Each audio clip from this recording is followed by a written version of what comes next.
함께 기도하겠습니다. 사랑의 아버지 하나님, 감사합니다. 새날을 주셨고 또 금요일을 맞이한 성도들 축복합니다.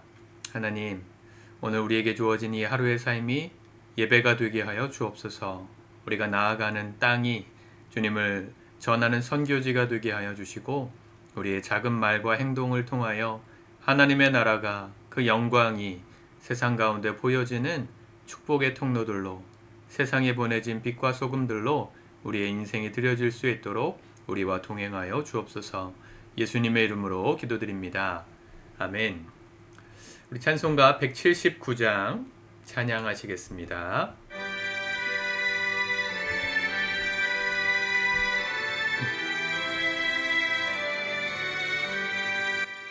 주 예수의 강림이 가까우니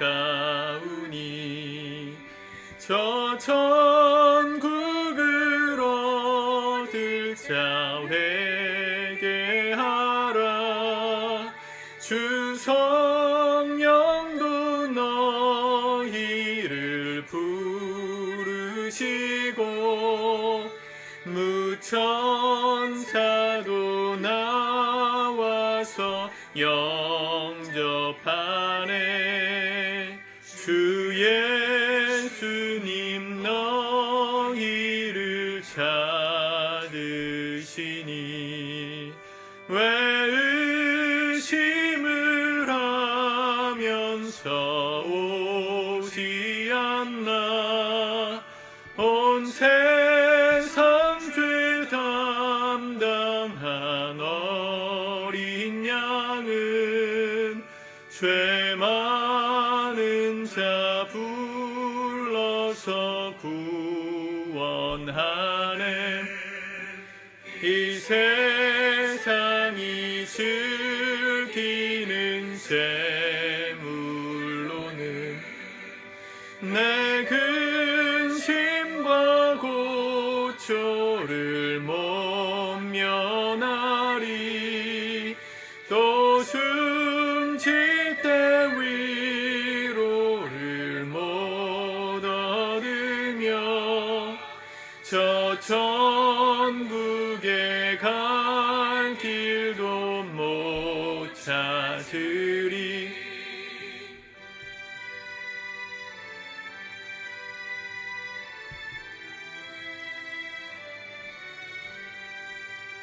내 아버지 주시는 생명 양식 다 배불리 먹고서 영생하라. 곧 의심을 버리고 주께 오면 그 한없는 자비를 힘입으리. 아멘. 오늘 하나님 말씀은 데살로니가 전서 4장 13절에서 5장 11절까지의 말씀입니다. 같이 먼저 읽고 묵상하겠습니다. 형제들아, 자는 자들에 관하여는 너희가 알지 못함을 우리가 원하지 아니하노니 이는 소망 없는 다른 이와 같이 슬퍼하지 않게 하려 함이라. 우리가 예수께서 죽으셨다가 다시 살아나심을 믿을진대 이와 같이 예수 안에서 자는 자들도 하나님이 그와 함께 데리고 오시리라. 우리가 주의 말씀으로 너희에게 이것을 말하노니 주께서 강림하실 때까지 우리 살아남아 있는 자도 자는 자보다 결코 앞서지 못하리라. 주께서 호령과 천사장의 소리와 하나님의 나팔 소리로 친히 하늘로부터 강림하시리니 그리스도 안에서 죽은 자들이 먼저 일어나고 그 후에 우리 살아남은 자들도 그들과 함께 구름 속으로 끌어올려 공중에서 주를 영접하게 하시리니 그리하여 우리가 항상 주와 함께 있으리라. 그러므로 이러한 말로 서로 위로하라. 5장.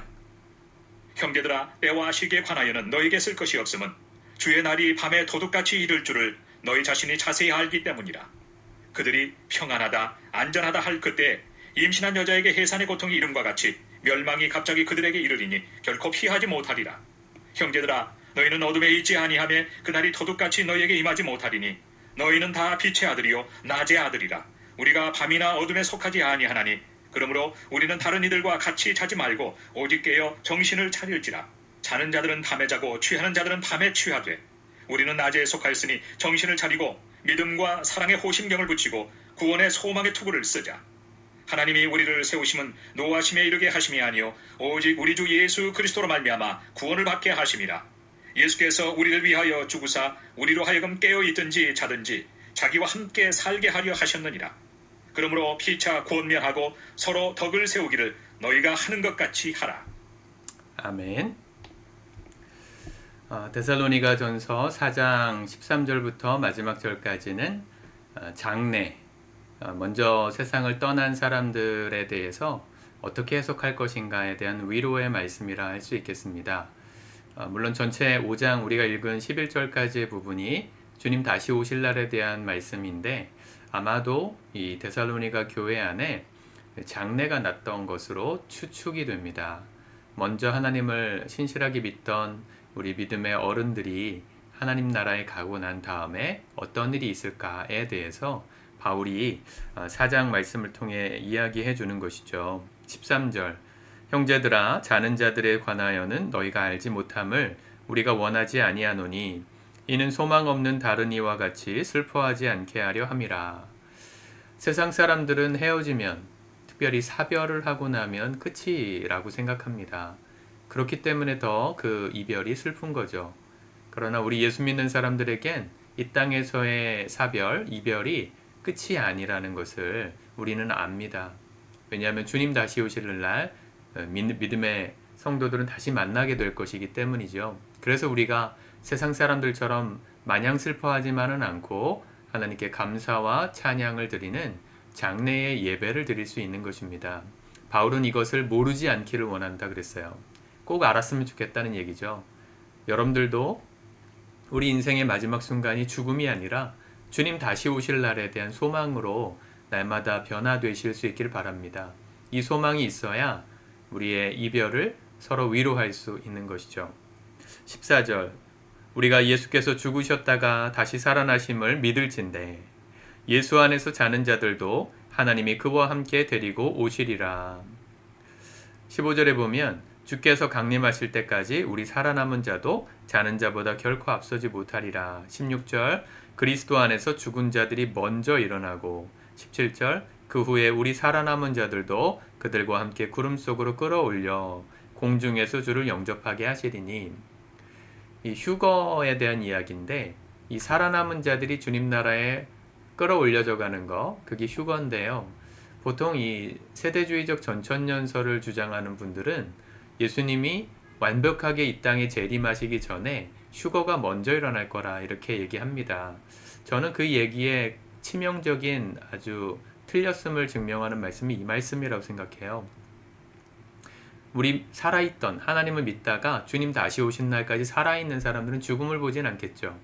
그런데 죽음을 보지 않았던 성도들 중에 하늘로 끌어올려져 가는 사람들, 휴거되는 사람들이 있는데 그때가 언제냐면 주님 다시 오시고 16절에 호령과 천사장의 소리와 하나님의 나팔 소리로 친히 하늘로부터 강림하시리니. 자, 천사장의 소리, 나팔 소리, 요한계시록의 이미지가 나오죠. 천사가 일곱 천사가 봉인되었던 도장 인을 뗄 때, 그리고 나팔 소리가 울릴 때, 그리고 대접을 쏟아서 심판의 메시지를 전할 때마다 이 땅에 징조가 나타났고 그 모든 것이 끝나고 나서 누가 오세요? 주님이 오세요. 예수님이 재림하세요. 그때를 가리키는 겁니다. 예수님 재림하시고 완벽하게 다시 오시면 그럼 누가 먼저 살아나냐면 우리보다 먼저 주님 나라에 가 있었던 먼저 죽은 자들 그들이 먼저 부활의 영광을 누리며 일어나고 우리 살아남아 있었던 사람들도 하나님의 그 영광의 땅으로 들려 올려져 간다. 이렇게 해석하는 게 맞습니다. 제가 볼 땐 그게 맞아요. 무천년설이라 그러죠. 침례교는 전통적으로 무천년설을 말합니다. 그러니까 주님 다시 오실 때까지 천년 왕국이 따로 없다는 겁니다. 전천년설은 예수님이 이 땅에 오시기 전, 재림하시기 전 천년 왕국이 있다는 얘기고 후천년설은 재림하신 후 천년 왕국이 있다는 얘기인데 우린 그렇게 보지 않고요. 초림하신 예수님이 하늘로 승천하시고 올라가신 그 시간부터 주님 다시 오실 재림하시는 시간까지의 모든 역사를 천년왕국으로 보는 거예요. 지금 우리는 그래서 천년왕국 시대에 살고 있는 건데 요한계시록에도 천년왕국 기간 동안 믿는 자의 권세가 강할 때가 있지만 악한 마귀가 세력을 모아서 대적하는 아마겟돈 전쟁, 곡과 마곡의 전쟁 같은 것들이 일어날 것을 말하고 있어요. 그러니까 우리 무천년주의자들은 지금 우리가 살아가고 있는 삶에서의 당하는 영적인 공격들, 그런 상황들을 다 천년왕국의 일환으로 보고 주님 다시 오실 날에 휴거도 일어나고 죽은 자들의 부활도 있을 거다 믿습니다. 이 땅은 이미 우리는 천년왕국의 시간을 보내고 있는 거라는 것이죠. 데살로니가 전서의 말씀이 그걸 증언하고 있어요. 중요한 건 먼저 세상을 떠난 우리 사랑하는 믿음의 선배들을 우리 그날 다시 보게 될 거라는 겁니다. 그런 말로 서로 위로하라. 18절. 이러한 말로 서로 위로하라. 장래가 난 그 교회의 상황 속에 바울의 이 가르침은 큰 위로가 되었을 겁니다. 저도 목회하면서 늘 느끼지만 가장 성도들에게 하나님의 은혜가 필요할 때가 언젠가, 교회의 희망이 필요할 때가 언젠가, 경조사가 있을 때라는 생각이 들어요. 특별히 기쁜 일보다는 슬픈 일이 있을 때 함께 울어주고 함께 성도들을 위로하는 이런 은혜가 없다면 이 땅에서의 슬픔 견디기 어렵죠. 언젠간 제가 먼저 이 땅을 떠날 수도 있고 우리 성도님들께서 먼저 주님 부르실 수도 있습니다. 그때가 언제이든 누가 먼저이든 상관없이 너무 슬퍼하지 않을 수 있는 이유는 곧 다시 볼 것에 대한 희망과 소망이 있기 때문입니다. 여러분, 아무리 힘들어도 끝이 있습니다. 아무리 괴로워도 주님 다시 오실 날에 완벽하게 회복될 겁니다. 모든 슬픔 사라지고 다시는 그 눈에 눈물이 없을 그 날이 오게 될 것입니다. 한 주 동안 열심히 걸어오셨는데 금요일을 맞이한 여러분들에게 이 천국에 대한 소망이 여러분들의 마음에 위로가 될 수 있기를 축복합니다. 그날이 올 때까지 이 천년왕국 기간을 살아가는 우리는 어떻게 살아가야 될까? 5장의 말씀이 가르쳐주죠.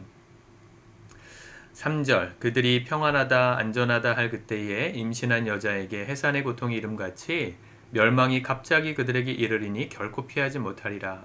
마치 도둑같이 주님 다시 오실 날이 임할 거란 얘기인데 4절. 형제들아 너희는 어둠에 있지 아니하매 그날이 도둑같이 너희에게 임하지 못하리니 너희는 다 빛의 아들이요 낮의 아들이라. 우리가 밤이나 어둠에 속하지 아니하나니 그러므로 우리는 다른 이들과 같이 자지 말고 오직 깨어 정신을 차릴지라. 우리는 주님 언제 오시든지 상관없다는 거예요. 왜냐하면 두렵지 않기 때문입니다. 오히려 그날이 빨리 오면, 내가 깨어있던 그 시간에 오면, 혹 잠든 그 시간에 오더라도 준비한 사람들이기 때문에 두렵지 않은 것이죠. 이게 놀라운 축복입니다. 마지막이 있다, 끝이 있다. 그날이 지나가면 마치 우리 인생이 끝난다, 마치 사형 선고를 받은 사람들처럼 우리가 그날이 언제일까 두려워하면서 기다린다면 얼마나 괴롭겠습니까? 근데 우리는 낮에 속한 사람들이고 하나님의 구원받은 백성이기 때문에 언제 오셔도 두렵지 않으니까 그날이 도둑같이 오는 것처럼 느껴지지 않는 겁니다. 그리고 이 땅에 살든 주님 다시 오셔서 영원한 천국에 들어가든 상관없이 우리는 이 땅에서나 저 천국에서나 주님과 동행하는 그 삶이 익숙하기 때문에 두렵지 않은 겁니다. 그래서 그날이 올 때까지 우리는 정신을 차리고 깨어서 사는 거예요. 낮에 속한 사람답게 사는 거예요. 그리고 10절. 예수께서 우리를 위하여 죽으사 우리로 하여금 깨어있든지 자든지 자기와 함께 살게 하려 하셨느니라. 여기 자든지라는 표현은 이미 먼저 세상을 떠난 죽음을 말하는 겁니다. 우리가 죽어서 먼저 이 땅에 묻히게 되더라도 우리는 주님과 동행하는 영원한 천국에 있을 것이고, 주님 다시 오실 때까지 우리가 살아있을지라도 이 땅에서도 주님과 동행하는 삶을 산 사람들에겐 그날이 두렵지가 않은 것이죠. 그런 소망을 가지고 하루하루 살아가야 합니다. 마지막인 것처럼, 늘 오늘이 내게 주어진 기회인 것처럼, 마지막 기회인 것처럼 여기며 살아가는 지혜, 마지막을 생각하는 지혜, 그리고 영원히 주님과 동행하는 삶이 영원할 것에 대한 그 기대가 오늘 우리의 삶에 풍성할 때 지치고 힘든 일상이지만 넉넉히 이기고 승리하는 저와 여러분들 될 줄 믿습니다. 남은 하루 승리하시길 바라고요. 저녁에 함께 모여서 기도하길 바라고요.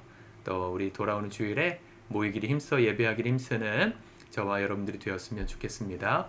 기도하겠습니다. 주님 감사합니다. 주의 말씀 붙듭니다. 오늘도 소망 가운데 이 하루를 시작합니다.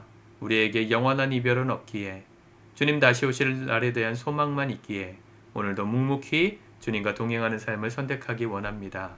정신을 차리고 낮에 속한 자답게 빛과 소금답게 믿음으로 살아감으로 승리하는 주님 언제 오셔도 당당한 준비된 그리스도인들 다 될 수 있도록 축복하여 주옵소서. 예수님의 이름으로 기도드립니다. 아멘.